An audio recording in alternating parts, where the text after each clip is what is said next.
Babylon का सबसे अमीर आदमी बाय जॉर्ज एस क्लासन। अध्याय 1। अमीर बनने की इच्छा। बंजीर बेबीलोन में रथ बनाता था। इस समय वह अपने घर के अहाते की दीवार पर उदास बैठा था। वह अपने खस्ताहाल घर को और आंगन को उदासी से देख रहा था। आंगन में एक रथ अधूरा पड़ा था। बंजीर की पत्नी बार बार घर के बाहरी दरवाजे पर आकर झांक रही थी।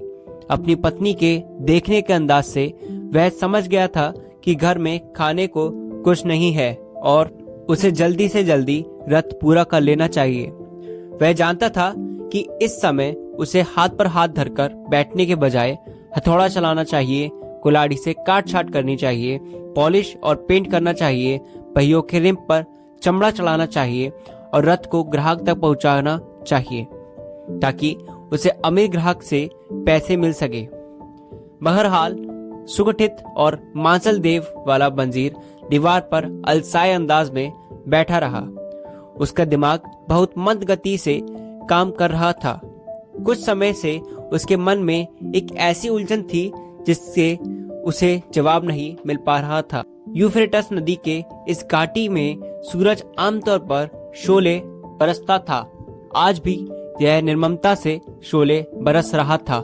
इस वजह से बंजीर की भौहें पर पसीने के मोती छलछला रहे थे जो बहकर उसके सीने के बालों में गुम हो गए। दूर से उसे सम्राट के महल की बाहरी ऊंची दीवारें दिखाई दे रही थी। पास में नीले आसमान से छूती बेल मंदिर की मीनारें थीं। इतनी भव्यता की छाया में उसका छोटा सा घर था। उसके आसपास कई और लोगों के घर भी थे जिनकी हालत उसके घर से भी ज्यादा खराब थी। बेबीलोन का यही माहौल था। यहाँ भव्यता और मलिनता साथ साथ रहते थे। यहाँ प्रचुर दौलत और बेहद गरीबी पास पास रहती थी। अमीर और गरीब दोनों तरह के लोग शहर में सुरक्षात्मक दीवारों के भीतर बिना किसी योजना या व्यवस्था के साथ साथ रहते थे। बंजीर के पीछे अमीरों के रथ शोर कर रहे थे ताकि जूते पहने व्यापारी और नंगे पैर चल रहे व्यापारी भिखारी से हट जाएं। बहरहाल जब पानी लाने वाले गुलाम सड़क पर नजर आते तो उन्हें रास्ता देने के लिए अमीरों के रथ हट जाते थे। वे ऐसा इसलिए करते थे क्योंकि ये गुलाम सम्राट का काम कर रहे थे। इन सबकी पीठ पर पानी से भरी मशकें लदी थी जो हैंगिंग गार्डन्स में डालने के लिए ले जाए जा रही थी। बंजीर अपनी समस्या पर सोच विचार करने में इतना खोया हुआ था कि उसने व्यस्त शहर के कोलाहल को ना तो सुना और ना ही उसकी तरफ ध्यान दिया। उसकी तंद्रा भी टूटी जब उसे एक परिचित वाद्ययंत्र की ताने सुनाई दी। उसने पलटकर देखा कि उसका सबसे पक्का दोस्त कोबी पास में खड़ा था। कोबी संगीतकार था और इस समय उसका संवेदनशील चेहरा मुस्कुरा रहा था। कोबी ने झुककर सलाम करते हुए कहा, देवता आप पर मेहरबान हो मेरे अच्छे मित्र। लेकिन ऐसा लगता है कि देवता आप पर पहले से ही इतने मेहरबान हो चुके हैं कि अब आपको मेहनत करने की कोई जरूरत ही नहीं है। आपकी खुशकिस्मती देखकर मुझे तो बहुत खुशी हो रही है। इतना ही नहीं, मैं तो यह भी चाहता हूँ कि आपकी खुशकिस्मती से भी मेरी किस्मत बदल जाए। आपका पर्स जरूर भारी होगा क्योंकि अगर यह सिक्कों की वजह से भारी नहीं होता तो आप रथ बनाने के काम कर रहे होते। मेहरबानी करके आप अपने पर्स में से 2 सिक्के निकालकर मुझे उधार दे दें। मैं आज रात को सामंत की दावत के बाद उधार चुका दूंगा। आपको पता भी नहीं चलेगा, इससे पहले ही आपका उधार वापस लौट आएगा। बंजीर ने उदासी से जवाब दिया, अगर मेरे पास 2 सिक्के होते तो मैं उन्हें किसी को भी उधार नहीं देता, तुम्हें भी नहीं, मेरे सबसे पक्के दोस्त। इसका कारण यह है कि वह 2 सिक्के मेरी जिंदगी भर की दौलत होते। मेरी पूरी दौलत, कोई भी अपनी पूरी दौलत को किसी को भी उधार नहीं देता, भले ही वह उसका कितना ही सबसे पक्का दोस्त ही क्यों ना हो। क्या? कोबी ने हैरान होकर कहा, तुम्हारे पर्स में एक भी सिक्का नहीं है? इसके बावजूद तुम दीवार पर बुत बने बैठे हो। उस रथ को पूरा क्यों नहीं करते? तुम्हारी जेब भूख को शांत करने के लिए भोजन कहाँ से आएगा? तुम ऐसा तो नहीं थे, तुम तो दिन रात मेहनत करते थे। क्या कोई चीज तुम्हें दुखी कर रही है? क्या देवताओं ने तुम पर मुसीबतों की लाद दी है? यह मुसीबत जरूर देवताओं ने ही लादी होगी, बंजर ने हामी भरते हुए कहा। सारा झमेला एक सपने से शुरू हुआ था। इस बेसिर पैर का सपना था। इसमें मैंने देखा था कि मैं अमीर बन गया हूँ।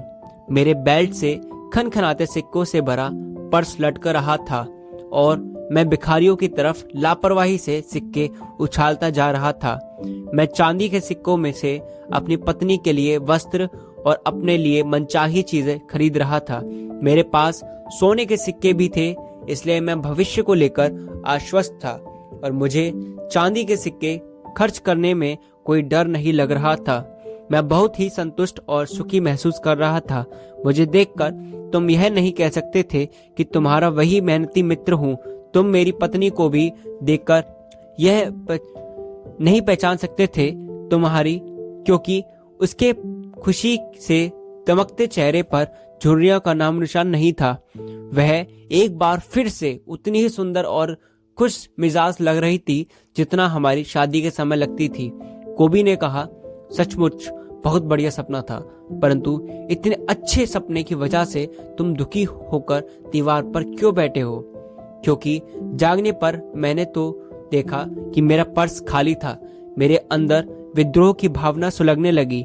आओ हम इस बारे में विस्तार में बातें बचपन करते हैं, क्योंकि जैसा समुद्री यात्री कहते हैं, हम एक नाव में सवार हैं। बचपन में हम दोनों में धर्म गुरुओं के साथ शिक्षा हासिल की। किशोरावस्था में हमने साथ साथ मौज मस्ती की। बड़े होने पर साथ साथ हम दोनों गहरे मित्र बन गए। हम संतुष्ट लोगों की तरह रहते हैं। दिन रात मेहनत करने और अपनी पूरी कमाई खर्च करने के बावजूद हम संतुष्ट रहे हैं। इतने सालों में हमने बहुत पैसा कमाया, परंतु हमें कभी दौलत की खुशी का जरा भी एहसास नहीं हुआ। इसके लिए हमें सपनों का सहारा लेना पड़ता है। अब मेरे मन में यह विचार आता है कि क्या हम गूंगी भेड़ों जितने मूर्ख हैं? हम दुनिया के सबसे अमीर शहर में रहते हैं। यात्री कहते हैं कि इतनी दौलत दुनिया में और कहीं नहीं है। हमारे आसपास बेशुमार दौलत बिखरी पड़ी है, परंतु हमारे पास कुछ भी नहीं है। मेरे प्यारे दोस्त, आधी जिंदगी कड़ी मेहनत करने के बाद भी तुम्हारा पर्स खाली और तुम मुझसे कहते हो, मेहरबानी करके आप अपने पर्स में से 2 सिक्के निकालकर मुझे उधार दे दें। मैं आज रात तक सावंत की दावत के बाद उधार चुका दूंगा। इसका मैं क्या जवाब देता हूँ? क्या मैं यह कहता हूँ, यह रहा मेरा पर्स, इसमें से जितने सिक्के चाहो खुशी खुशी निकाल लो? नहीं, इसके बजाय मैं यह कहता हूँ कि मेरा पर्स भी तुम्हारे पर्स की तरह ही खाली है। आखिर इसकी क्या वजह है? हमारे पास धन टिकता क्यों नहीं है? हम संपत्ति क्यों नहीं जोड़ पाते हैं? हम इतना ही क्यों कमा पाते हैं ताकि हम जिंदा रह सके और हमारे भोजन तथा वस्त्रों की मूलभूत जरूरतें ही पूरी हो सके? बंजर ने कहा, और इस बारे में भी सोचो कि हमारे बेटे भी हमारे ही पदचिन्हों पर चल रहे हैं। क्या वह और उसके पुत्र भी इस सोने की नगरी में हमारी ही तरह गरीब रहेंगे? क्या उन्हें भी बकरी के दूध और दलिये से पेट भरना होगा? कोबी ने हैरान होकर कहा, बंजर, हमारी दोस्ती को इतने साल हो चुके हैं, परंतु तुमने पहले कभी ऐसी बातें नहीं की। अब तक मैंने कभी इस तरह से सोचा ही नहीं था। सुबह होते ही मैं काम में जुट जाता था और अंधेरा होने तक जुटा रहता था। मैंने अपनी मेहनत से दुनिया के सबसे शानदार रथ तैयार किए। मुझे आशा थी कि मेरे बेहतरीन काम को देखकर देवता किसी दिन खुश होंगे और मुझे अमीर बनाने का आशीर्वाद देंगे, परंतु देवताओं ने ऐसा कभी नहीं किया। अब मुझे यह एहसास हो चुका है कि वे ऐसा कभी करने वाले भी नहीं हैं। इसलिए मेरा दिल उदास है। मैं अमीर बनना चाहता हूँ। मैं चाहता हूँ कि मेरे पास जमीन हो, मवेशी हो, सुंदर कपड़े हो और सिक्कों से भरा एक पर्स हो। इन चीजों को पाने के लिए मैं डटकर मेहनत करने के लिए तैयार हूँ। इन चीजों को पाने के लिए मैं अपनी पूरी योग्यता और क्षमता से मेहनत करने को तैयार हूँ, परंतु मैं यह भी चाहता हूँ कि मेरी मेहनत का मुझे उचित पुरस्कार मिले। मैं एक बार फिर तुमसे पूछता हूँ, आखिर बात क्या है? दुनिया में इतनी सारी अच्छी चीजें हैं, परंतु वह हमें क्यों नहीं मिलती हैं? हमारे पास इतना पैसा क्यों नहीं है कि वह हम अपनी मनचाही चीजें खरीद सके? कोबी ने जवाब दिया, काश मुझे इस सवाल का जवाब पता होता। मैं भी उतना ही असंतुष्ट हूँ जितना कि तुम। संगीत बजाकर मैं जितना भी कमाता हूँ तत्काल खर्च हो जाता है। मेरे परिवार को भूखा मरने की नौबत ना आए, मुझे अक्सर इसकी योजना बनाना पड़ती है। मेरे दिल में एक प्रबल इच्छा बहुत समय से ही है। मैं एक ऐसा वाद्य यंत्र खरीदना चाहता हूँ जिससे मैं अपने मन में तैर रहे संगीत की धुनों को सचमुच बाहर निकाल सकूं। ऐसा वाद्य यंत्र खरीदने के बाद मैं इतना बेहतरीन संगीत बजा सकता हूँ जो सम्राट में कभी नहीं सुना होगा। इस तरह का वाद्य यंत्र तुम्हारे पास होना चाहिए।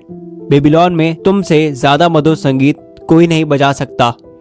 न सिर्फ सम्राट बल्कि देवता भी खुश होंगे, परंतु तुम उसे खरीदोगे कैसे? हम दोनों तो सम्राट के गुलामों जितने गरीब हैं। घंटी की आवाज सुन रहे हो? वह देखो, सम्राट के गुलाम आ रहे हैं। उसने पसीना पसीना हो रहे अधरंगे भिक्षुकों को देखा जो नदी से पानी ला रहे थे और सकरी सड़कों पर बोझ लादकर चल रहे थे। 5 गुलाम एक साथ चल रहे थे और हर एक की पीठ पर पानी की भरी मशके का बोझ लदा था। जो आदमी सबसे आगे चल रहा था उसका शरीर कितना सुगठित है। कोबी ने सबसे आगे घंटी लेकर चलने वाली व्यक्ति की तरफ इशारा किया जिसकी पीठ पर मशक नहीं थी। साफ नजर आता था कि वह अपने देश में प्रतिष्ठित आदमी रहा होगा। बंजीर ने सहमत होते हुए जवाब दिया, इन गुलाबों में ज्यादातर लोग हमारी तरह हैं, लंबे और गोरे गुलाम उत्तरी देशों के हैं, हसमुख अश्वेत दक्षिण के हैं और नाटे भूरे गुलाम आसपास के देशों के हैं। सभी गुलाम एक साथ नदी से बगीचे से नदी तक के ओर आते जाते रहते हैं। ये लोग दिन भर साल भर यही काम करते हैं। उनके जीवन में सुख नहीं है, ना ही सुख मिलने की जरा भी आशा है। वह भूसे के बिस्तर पर सोते हैं, घटिया अनाज का दलिया खाते हैं। बेचारे गुलामों पर तरस खाओ कोबी। मुझे भी उन पर तरस आता है, परंतु तुम्हारी बातों से मैं समझ गया हूँ हमारी हालत भी उन्हीं जैसी। हालांकि पहले मैं खुद को स्वतंत्र मानता था, यह सच है कोबी। हालांकि यह विचार सुखद नहीं है। हम यह नहीं चाहेंगे कि हम भी हर दिन हर साल गुलामों जैसी जिंदगी जिएं। काम करना और काम करना और इसके बाद भी कोई प्रगति या कोई तरक्की नहीं होना।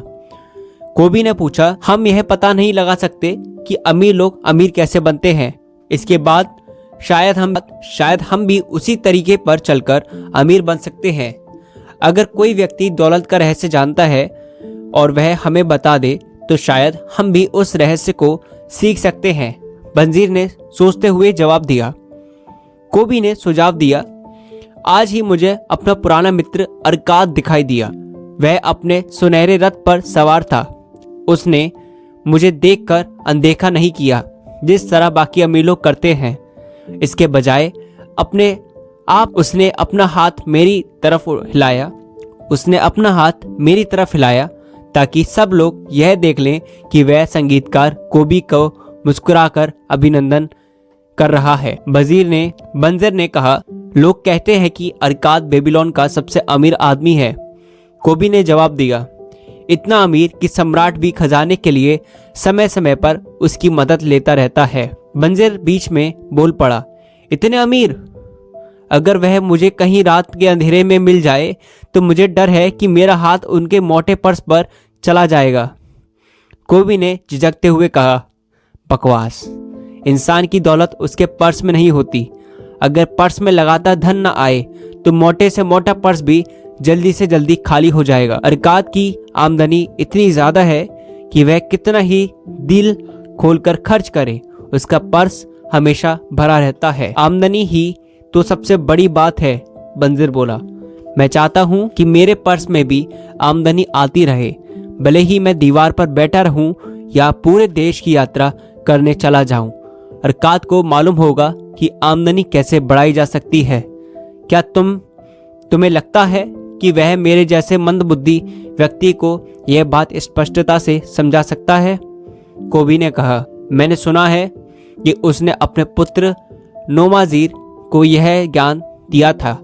इसके बाद नोमाजीर नैनीवा गया और अपने पिता की सहायता के बिना ही बहुत अमीर बन गया। कोबी ने कहा, कोबी, तुमने एक बहुत बेहतरीन विचार दिया है। बंजिर की आंखों में एक नई रोशनी चमकने लगी। अच्छे मित्र की समझदारी भरी सलाह मुफ्त में मिलती है और अरकाद हमेशा हमारा अच्छा मित्र रहा है। इस बात से कोई फर्क नहीं पड़ता है कि हमारे पर्स खाली हैं। हमारी गरीबी अब भी हमें रोक नहीं सकती है। हम सोने की नगरी में गरीबों की तरह रहते रहते तंग आ चुके हैं। हम अमीर बनना चाहते हैं। आओ अरकाद के पास चलकर उससे यह सीख लेते हैं कि हम अपनी आमदनी और दौलत कैसे बढ़ा सकते हैं। तुमने मेरे दिल की बात कह दी। तुम्हारी बातों से मेरे मन की एक नया विचार आया। अब मैं यह समझ गया हूँ कि हम कभी अमीर क्यों नहीं बन पाए। सच तो यह है कि आज से पहले हमने कभी अमीर बनना ही नहीं चाहा। तुम्हारा लक्ष्य यह था कि तुम बेबीलोन के सबसे मजबूत रथ बनाओगे और तुम लगन से उस दिशा में मेहनत करते रहे। तुमने अपने सर्वश्रेष्ठ प्रयास उस लक्ष्य को समर्पित कर दिए, इसलिए तुम उस काम में सफल हुए। मेरा लक्ष्य बेहतरीन संगीतकार बनना था। मैंने उस दिशा में मेहनत की। अंततः मैं अपने लक्ष्य तक पहुंचने में सफल हुआ। जिन लक्ष्यों की दिशा में हमने मेहनत की उन तक पहुंचने में हमें सफलता मिली। देवताओं की इस स्थिति के यूं ही चलने से कोई दिक्कत नहीं है। बहरहाल अब हमें उगते सूरज की किरणें दिखाई देने लगी हैं।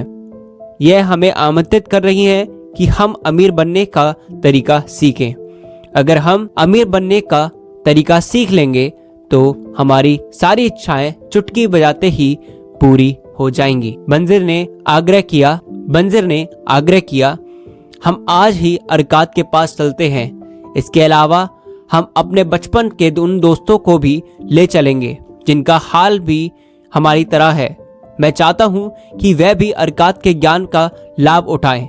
बंजिर, तुम हमेशा अपने मित्रों का बहुत ख्याल रखते हो, इसलिए तुम्हारे इतने सारे मित्र हैं। तुम जैसा कहते हो वैसा ही हम करेंगे। हम आज ही